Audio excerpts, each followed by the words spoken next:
नमस्कार मित्रांनो, पुन्हा एकदा खास तुमच्यासाठी घेऊन आलोय सुप्रसिद्ध लेखक नारायण धारप यांची दुर्मिळ कथा सूड.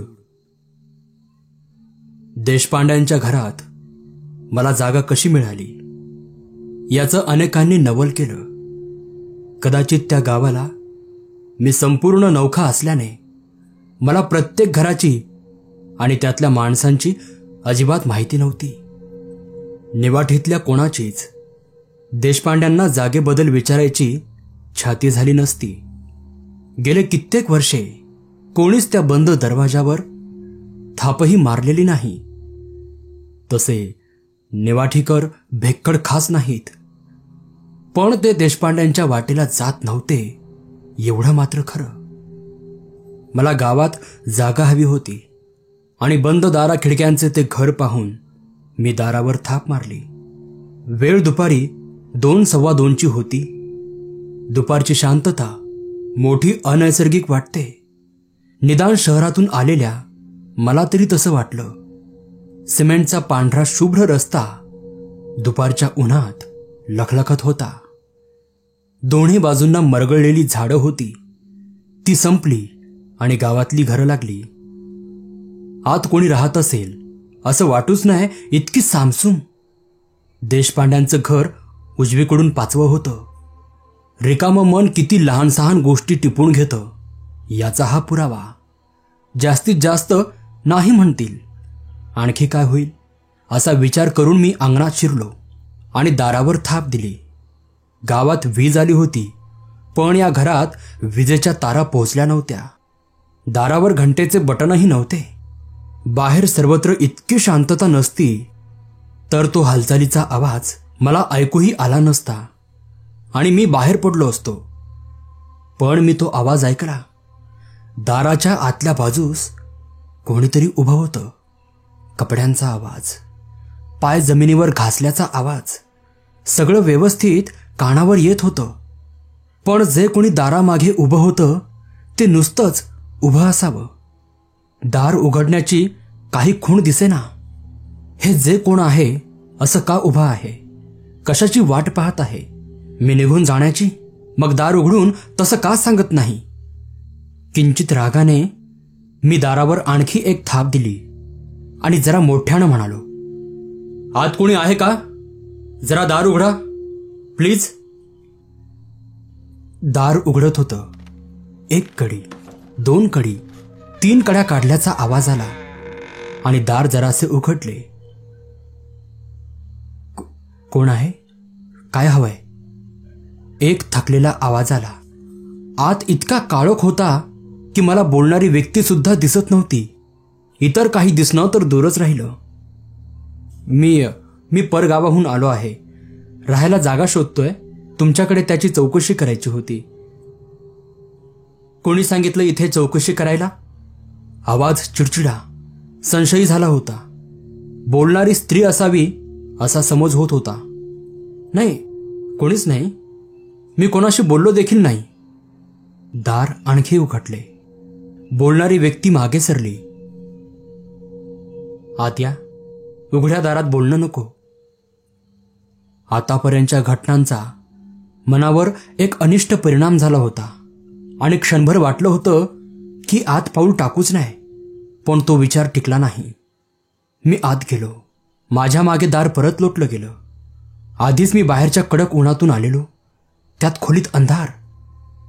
मला तर काही क्षण अगदी अंधाळल्यासारखं झालं होतं. काही म्हणजे अगदी काहीच दिसेना. काही क्षणांनी नजर साफ झाली. मी एका बऱ्याच मोठ्या खोलीत, दिवाणखानाच म्हणा ना, तिथे उभा होतो आणि माझ्यापासून 5-7 पावलांवर एक म्हातारी स्त्री उभी होती. तिच्याकडे पाहण्याआधी मी खोलीवरून एक नजर फिरवली. भिंतींना बऱ्याच तसबिरी होत्या. मग माझं लक्ष बाईकडे गेलं. त्यांच्या अंगावर गडद रंगाचं पातळ होतं. त्यामुळे मागच्या अंधाऱ्या पार्श्वभूमीवर गोरापान चेहरा, पांढरे केस आणि गोरे हात हे अगदी उठून दिसत होतं. त्यांची स्तब्धता एखाद्या चित्रासारखी होती. हातावर हात ठेवून त्या उभ्या होत्या आणि माझ्याकडे पाहत होत्या. मला जागा मिळण्यासारखी आहे का इथे? घसा साफ करून मी म्हणालो. आम्ही आजवर कधी भाडेकरू ठेवले नाहीत. त्या बोलून थांबल्या. यापुढेही ठेवणार नाही असं मात्र त्या म्हणाल्या नव्हत्या. प्रवासाने आणि उन्हातल्या चालण्याने मी थकलो होतो. एखाद्या खुर्चीत अंग लोटून द्यावंसं वाटत होतं. पण त्या बसा असं म्हणेपर्यंत मला उभं राहणंच भाग होतं. पण आता जमाना बदललेला दिसतो. त्या जवळजवळ स्वगतच बोलत होत्या. कानावर येतं काही काही. आडीतल्या सगळ्यांनीच परकी माणसं घरात घेतलीत. विजेचे दिवे लावलेत. रेडिओ घेतलेत. मग एकदम मान वर करून अचानकपणे, तुम्ही काय करता असं त्यांनी विचारलं. इथल्या बँकेचा एजंट म्हणून आलोय, मी म्हणालो. त्या बाईंनी परत प्रश्न केला. एकटे आहात की बायका मुलं आहेत? हो, बायका मुलं आहेत, मी हसत म्हणालो. पण इथे मी एकटाच राहणार आहे. वर्षभरात बदली होण्याची शक्यता आहे. त्या म्हाताऱ्या बाईंचा जागा देण्याकडे कल वळत होता हे माझ्या ध्यानात आलं. आणि आणखी काहीही न बोलण्याचा शहाणपणा मी केला नाही. जरा वेळाने त्या म्हणाल्या, तुम्ही समंजस भले माणूस दिसता. जागा द्यायला मला काही हरकत दिसत नाही. पण एक गोष्ट आधीच सांगते, त्या ऐका आणि मग तुमचं तुम्ही ठरवा. मी इथे एकटे असते. गेली कित्येक वर्ष एकटीच आहे. माझ्याबद्दल आणि वाड्याबद्दल निवाठीत नाना प्रवाद आहेत. लोक नाही नाही ते बोलतात. वाडा पछाडलेला आहे असं म्हणतात. बोलू देत, त्यांना त्यातलं काय कळणार. तुम्ही जागा घेतलीत तर तुमची सगळी सोय तुम्हाला करावी लागेल. वाड्यात वीज नाही आणि यायची सुद्धा नाही. एका बाजूच्या 2 खोल्या तुम्हाला देईन. पण तरी त्या घरातल्याच आहेत, स्वतंत्र नाहीत. माझी तशी फारशी वर्दळ नाही, पण जी काय आहे ती मात्र चालूच राहील. तुमच्याकडे कोणी आलं तर दिवसा उजेडीच यावं हेच योग्य. रात्री अपरात्री दुसऱ्यांना प्रवेश नको. मी अजूनपर्यंत तरी त्यांची एकच खोली पाहिली होती आणि त्या इतक्या अट्टी घालत होत्या. त्याही वेळी मला त्यांचे आभार मानून बाहेर पडता आलं असतं. पण मी म्हणालो, ठीक आहे, मला खोल्या दाखवा. भाड्याचंही तसं सांगा.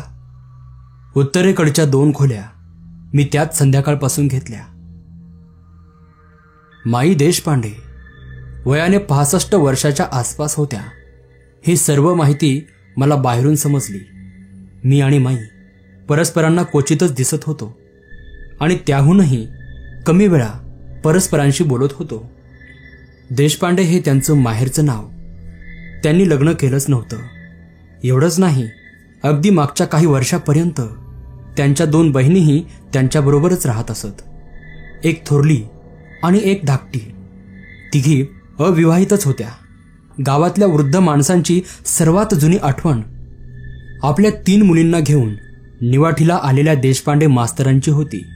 लिहिता वाचता येत होतं म्हणून देशपांडे मास्तर हे नाव. तसा त्यांचा व्यवसाय ठराविक नव्हता. कोणाचे कागदपत्र लिहून दे, कोणाचे अर्ज लिहून दे, इथपासून ते होतकरू वकिली सल्ला देण्यापर्यंत, अडतीच्या लहान सहान व्यवहारापासून ते सावकारीपर्यंत देशपांडे मास्तर सर्व काही करत असत.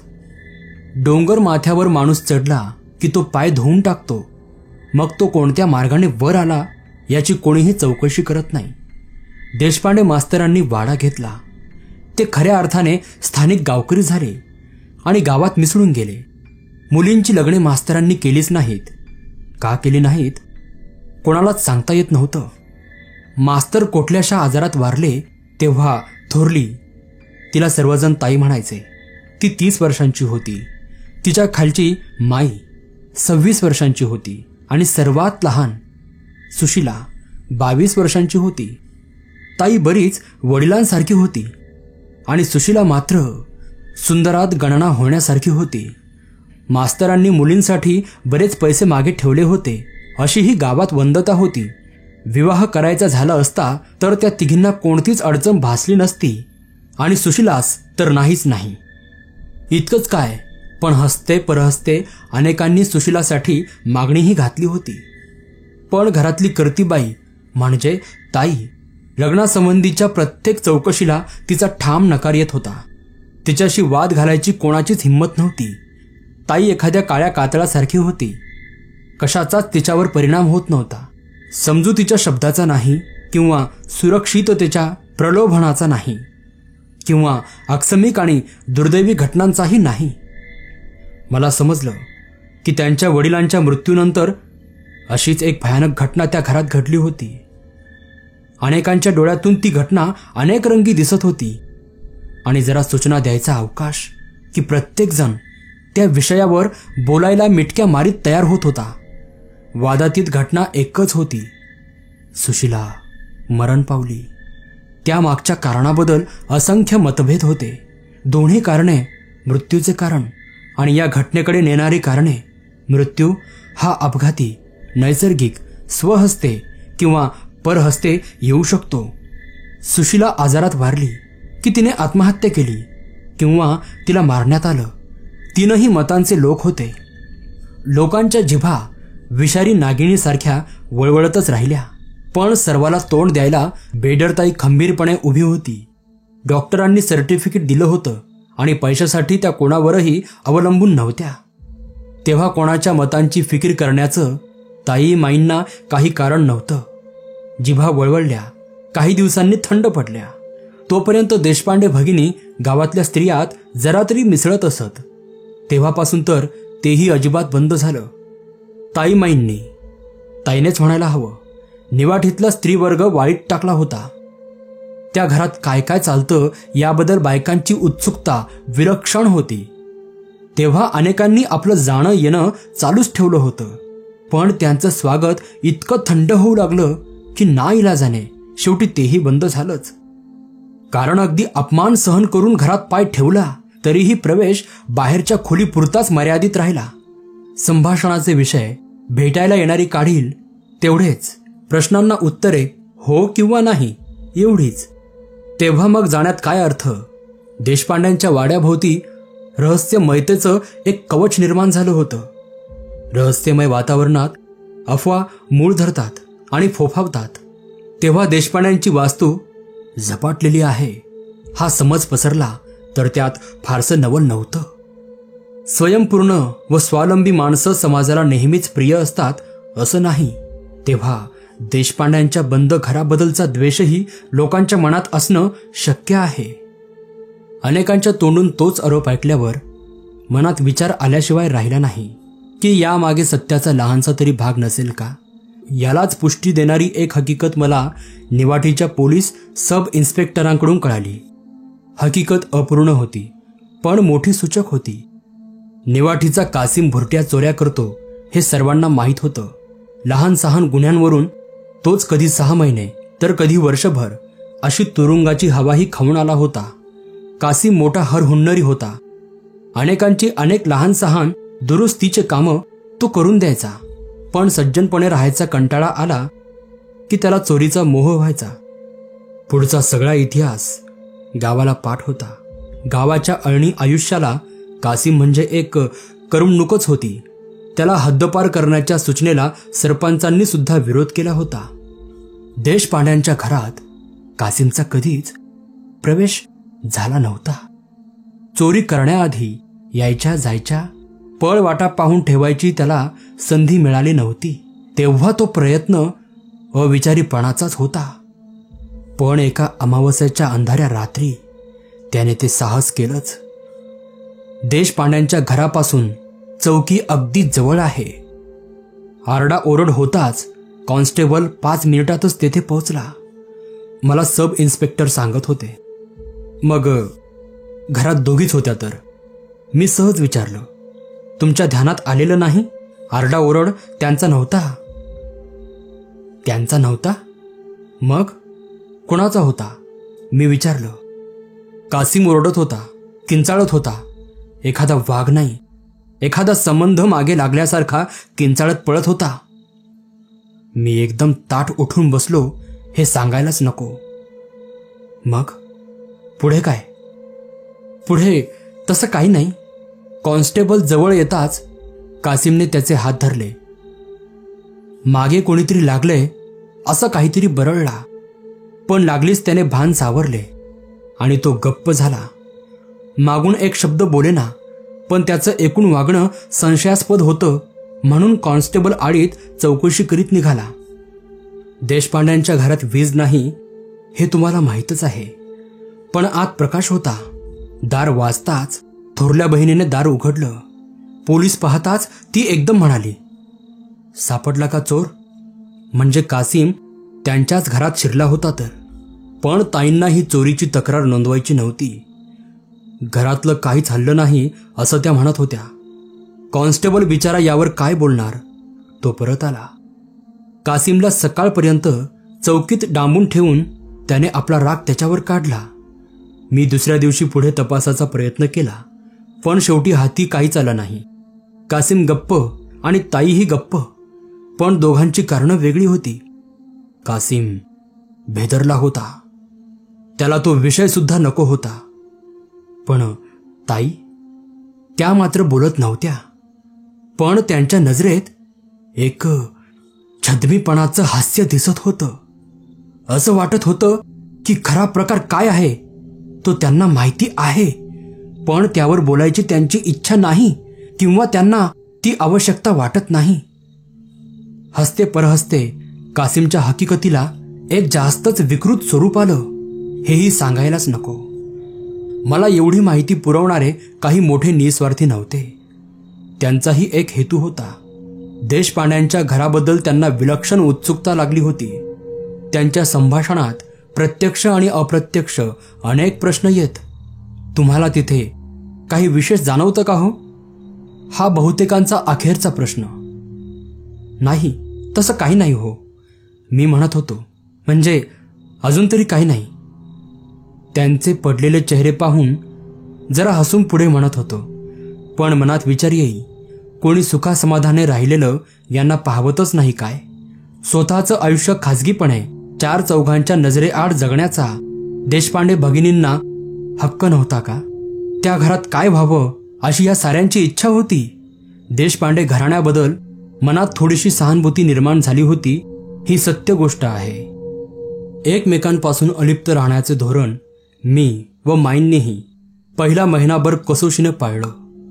पण दोन सुशिक्षित समंजस माणसे अशी एकत्र टाकली गेल्यावर त्यांना एकमेकांची जाणीव झाल्याखेरीज कशी राहील ते अपरिहार्य होतं. महिन्याभरानंतर एका रविवारी सकाळी माई माझ्या दाराशी आल्या. जरा अवघडल्यासारख्या त्या दारातच उभ्या होत्या.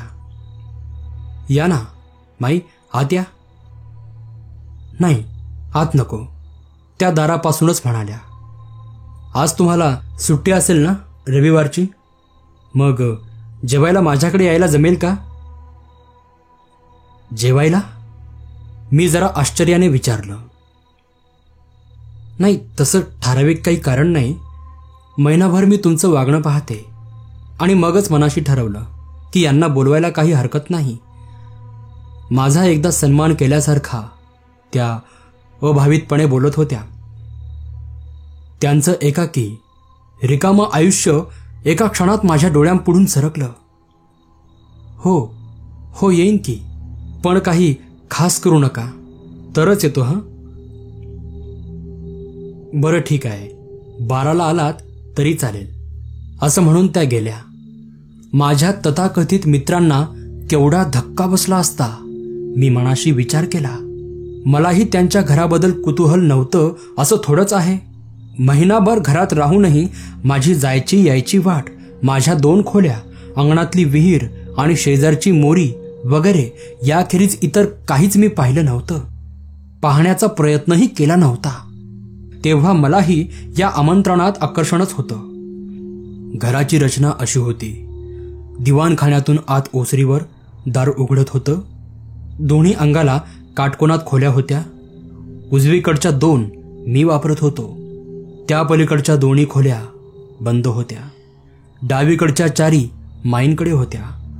ओसरीतूनच वर जिना जात होता, पण त्याचं दार बंद होतं. वर बहुतेक खोल्या नसाव्यात, बसका माळा असावा असं वाटत होतं. खोल्यांच्या 2 रांगांमध्ये फरसबंद अंगण होतं. मागचा भाग भिंतीने बंद केला होता. भिंतीपाशीच विहीर होती, मोरी होती, पायखाना होता. अंगणात एकच परिजातकाचे मोठे झाड होते. वास्तू फारशी आकर्षक नव्हती, पण अतिशय स्वच्छ आणि शांत होती. ओसरीवर खूप मोठं घड्याळ होतं. त्यात 12चे ठोके पडताच मी खोलीबाहेर आलो. माई त्यांच्या दारातच उभ्या होत्या, पण मला पाहताच त्या म्हणाल्या, या ना. त्यांच्या मागोमाग मी आत आणि प्रथमच पाऊल टाकलं. माईंनी मला एकदम जेवायला खोलीतच नेलं. त्यामुळे बाहेरच्या खोलीवर मला फक्त एक ओझरता दृष्टिक्षेप टाकायला वेळ मिळाला. मनावर ठसला तो एक निर्जीव, उदासवाणा. सामान चांगलं असलं तरी ते केवळ भिंतीजवळ ओळीने मांडून ठेवण्यासारखं दिसत होतं. भिंतीचा रंग जुनाट आणि फिकट वाटत होता. खिडक्या उंच होत्या, त्यांच्यावर जाड पडदे सोडलेले होते. जेवायची व्यवस्था आतच होती. एकच ताट घेतलेलं पाहून मी त्यांना माझ्याबरोबर जेवायचा आग्रह केला, पण त्यांची भीड चेपण्या इतका अनौपचारिकपणा अजूनही आमच्यात आला नव्हता.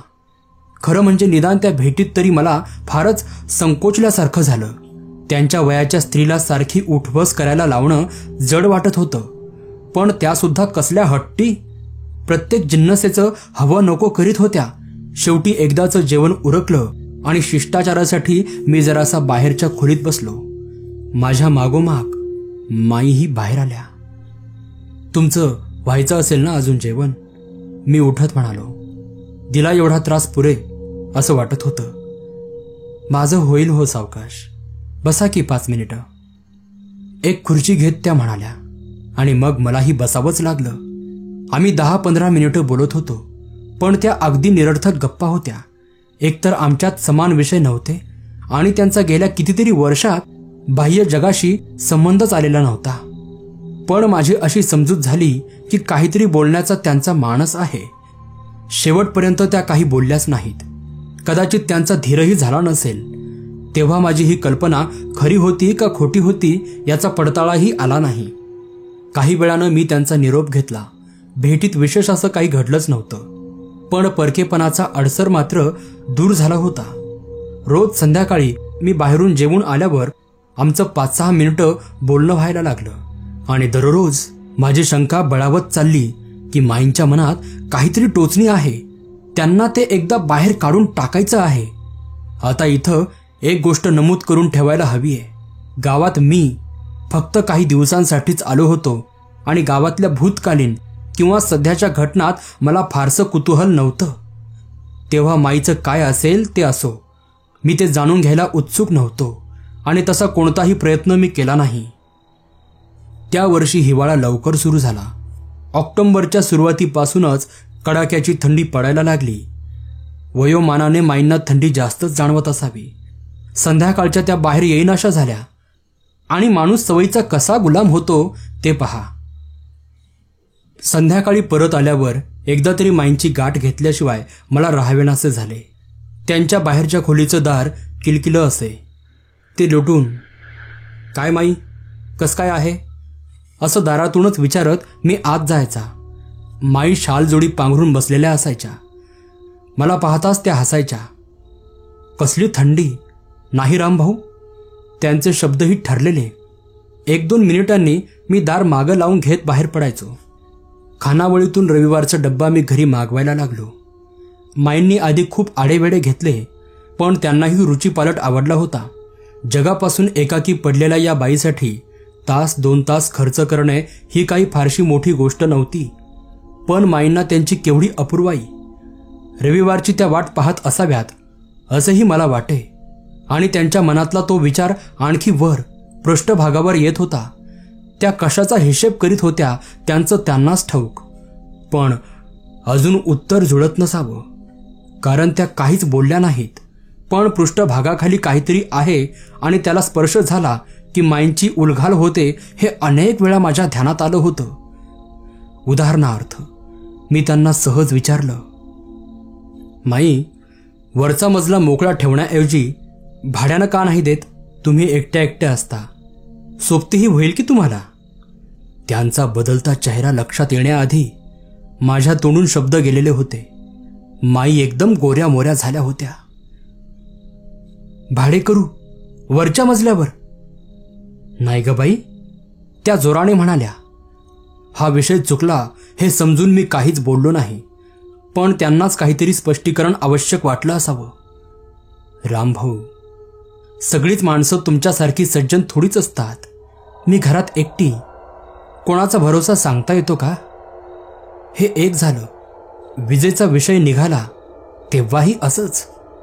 माई, जग बदलत चाललंय, वाड्यात वीज का नाही घेत? मी म्हणालो. प्रत्यक्ष वापरल्याशिवाय सोय किती होते ती कळायची नाही. कशाला हवा तो झगमगाट? त्या अर्धवट हसत म्हणाल्या. अहो माई, घरचा कानाकोपरा कसा उजळून निघेल मग पहा तुम्ही. त्यांच्या मनातल्या कोणत्या विचाराला स्पर्श झाला कोणास ठाऊक, पण त्यांचा चेहरा एकदम बावरल्यासारखा झाला. चेहऱ्यावरचं हास्य मावळलं. पण हे सर्व माझ्याकडून अगदी अभावितपणे होत होतं. एखादा प्रश्न जाणून बुजून विचारण्याचा फक्त एकदाच प्रयत्न केल्याचं मला आठवतं. त्यांच्या वडिलांची आणि दोन्ही बहिणींची घरात एवढीशी सुद्धा आठवण नाही हे मला जरा खटकतच होतं. गेलेल्या माणसांच्या आठवणी दुःखद असतात, पण त्या दुःखातही कितीतरी गोडवा असतो. आमची ओळख पक्की होईपर्यंत मी हा विषय काही काढला नाही, पण विषय काढण्याची संधी मात्र मी शोधतच होतो. माईंनी एकदा माझ्या घरच्यांची बरीच चौकशी केल्यावर मी सहज आवाजात त्यांना विचारलं. माई, तुमच्या खाजगी गोष्टीत मला लक्ष घालायचं नाही, पण मला बाहेरून समजलं आहे की तुमच्या दोघी बहिणी इथेच राहत होत्या. थोरल्या तर अगदी नुकत्याच गेल्या. त्यांचे फोटो किंवा असंच काहीतरी घरात अजिबात कसं दिसत नाही हो. बहिणी हा शब्द माझ्या तोंडून निघताच माई एकदम ताठ आणि निश्चल झाल्या होत्या. यावेळी मात्र मी शब्द आवर्ते घेतले नाहीत. त्यांच्या प्रतिक्रियेकडे लक्ष न देता मी माझे वाक्य आणि माझा प्रश्न पुरा केला. माईंवरचा परिणाम अनपेक्षित होता. जागच्या जागीच बसून त्या अक्षरशः थरथर कापत होत्या. काहीतरी बोलण्यासाठी त्यांनी 2-3दा ओठ हलवले, पण त्यांच्याकडून शब्दच निघत नव्हता. त्या कडक थंडीतही त्यांच्या कपाळावरचे घामाचे थेंब चमकायला लागले होते. एक क्षणभर तर मला भीती वाटली की यांना आता फिटच येणार आहे, आणि माझ्या अघोरी कुतूहलाची मला शरम वाटली. पण सुदैवाने तसं काही झालं नाही. माई सावरल्या. त्यांनी हातांनी चेहरा 2-3दा पुसल्यासारखा केला आणि मग त्या अगदी खालच्या घोकऱ्या आवाजात म्हणाल्या. रामभाऊ, तो विषय पुन्हा कधी म्हणून इथे काढू नका. आमची ती बैठक गोंधळातच संपली. शिष्टाचाराचा भंग केल्याची एक भावना माझ्या मनात होती, पण ती फार वेळ टिकली नाही. तसं पाहिलं तर माझा खरोखरच काही दोष नव्हता. मी केलेली चौकशी अगदी नैसर्गिक होती. कुतूहल असलं तरी ते नैसर्गिक होतं. माईंच्या आयुष्यातला खाजगी आणि गुप्त गोष्टींची मला काहीच माहिती असण्याची शक्यता नव्हती. पण राहून राहून मनात येत होतं की त्या एका अवचित प्रश्नाने त्यांच्या मनातल्या खोलवरच्या कोणत्या तरी मर्मस्थानाला हिसका बसला होता आणि त्यांचा जीव कासावीस झाला होता. आजवरच्या इतरही लहान सहान प्रसंगाची आठवण आता झाली होती. एक कारण परंपरा आकार घेत होती. त्या बहिणीचं एकाकी राहणं, सुशिलाचा अकाली मृत्यू, संशयास्पद मृत्यू, लोकांशी वागण्यातला ताई माईंच्यातला बदल, देशपांड्यांच्या वाड्याबद्दल उठलेल्या अफवा, भुरट्या चोराची, कासिमची चमत्कारिक हकीकत, माईंची चमत्कारिक वागणूक, भाडेकरी आणि वीज याबद्दलची त्यांची ती अस्वस्थता. हे सर्व योगायोग खासच नव्हते. तर्काच्या आधारावर मनात एक कल्पनांचा मनोरा उभा राहत होता आणि कालच्या त्या प्रसंगाने त्यावर कळस चढवला होता. माईंच्याकडे पाहण्याच्या माझ्या नजरेत बदल झाला होता. त्यांची प्रत्येक हालचाल मी आता जरा सापेक्षी नजरेने पाहत होतो, आणि जी गोष्ट मनाला आधीच उमजायला हवी होती पण जी माझ्या औपचारिकपणाने मला उमजली नव्हती, ती आता उघड झाली होती. माई सर्व वेळ आणि सर्वत्र एका दडपणाखाली वावरत होत्या, आणि हे दडपण भीतीचे होते. त्यांच्या मनात ती भीती अनामिक होती का तिला स्पष्ट आकार होता हे मला माहीत नव्हतं. पण माईंना प्रकाश नको होता, वरच्या मजल्याशी संबंध नको होता, बहिणीचा तर उल्लेखही नको होता. मन कधीच गप्प बसत नाही. माहीत असलेल्या गोष्टींची उलटसुलट मांडणी सदैव चालू असते. कासिमच्या घबराटीचा विचार सतत मनात येत होता. तेव्हा तर ताई हयात होत्या. सब इन्स्पेक्टरच्या सांगण्यावर विश्वास ठेवायचा म्हटला तर खरा प्रकार ताईंना माहीत होता. याचा अर्थ हे प्रकार ताईच्या वेळेपासूनच चालू होते का? ताई बरोबरच माईंनाही ते सर्वच माहीत होते का? आणि ताईच्या नंतर ते ओझं एकट्या माईच्या शिरावर पडलं होतं का? त्याचा संबंध वरच्या मजल्यापाशी होता का? एक गोष्ट मला समजली तर कासिम चोरून शिरला होता तो खालच्या की वरच्या मजल्यावर, आणि त्याला काय दिसलं होतं? आता या प्रकरणात मी एवढा रस घेतला की याची कारणं मला देता यायची नाहीत. मी त्या वाड्यातच राहत होतो. सकाळ संध्याकाळ माई माझ्या नजरेसमोर राहत होत्या. त्यामुळे तो विषय सतत डोक्यात होता. किंवा असंही असेल की समोर बंद दरवाजा दिसला की त्यात काय आहे हे जाणून घेण्याची माणसाची प्रवृत्तीच आहे. माणसाच्या मनाची घडणच तशी आहे तेव्हा तो तसा वागणारच. 4-5 हजारांच्या गावात नुसत्या निरोपानेही कामे चटाचट होतात. पोलीस अधिकाऱ्यांच्या मनातही तो प्रसंग बोचत असावा. ते काहीही असो, कासिमला भेटायची माझी इच्छा मी 1-2 योग्य ठिकाणी बोलून दाखवली. मात्र 2-3 दिवसातच 5:30च्या सुमाराला तो बँकेबाहेर हजर झाला. बँकेची जागा ज्या इमारतीत होती त्याच इमारतीत तळमजल्यावर एक मोठे हॉटेल होते. हॉटेल मालकही अर्थात माझ्या चांगला परिचयाचा होता. मी शब्द टाकताच त्याने आतली एक खोली माझ्या स्वाधीन केली आणि बाहेरच्या दाराने कासिमला त्या खोलीतून आणून हजर केले. नमस्कार मित्रांनो, सूड हा या कथेचा भाग 1 होता. आपण लवकरच भाग 2 कडे वळूयात. ही कथा तुम्हाला आवडत असेल तर व्हिडिओला लाईक, कमेंट आणि चॅनलला सबस्क्राईब करायला विसरू नका. धन्यवाद.